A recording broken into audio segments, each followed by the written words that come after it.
চট্টগ্রামের লোহাগাড়া উপজেলার পদুয়া ইউনিয়নের মালিপাড়া এলাকায় অবৈধভাবে মাটি কাটার অভিযোগে মাটি বহনকারী কয়েকটি গাড়িতে আগুন দিয়েছে স্থায়ী জনতা।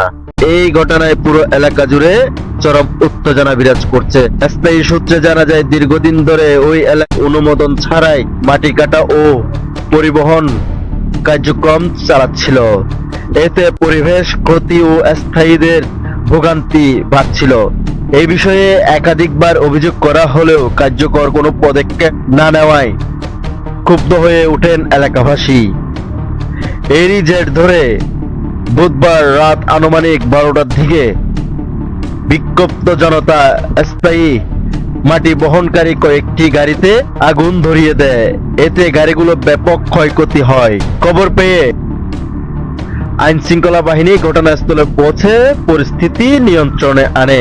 বর্তমান ওইখানকার পরিস্থিতি স্বাভাবিক রয়েছে। এই ঘটনায় এখনো পর্যন্ত কোনো হতাহতের তথ্য পাওয়া যায়নি। তবে ক্ষয়ক্ষতির পরিমাণ ও ঘটনার সঙ্গে জড়িতদের বিষয়ে বিস্তারিত তথ্য সংগ্রহে কাজ চলছে বলে জানিয়েছেন প্রশাসন।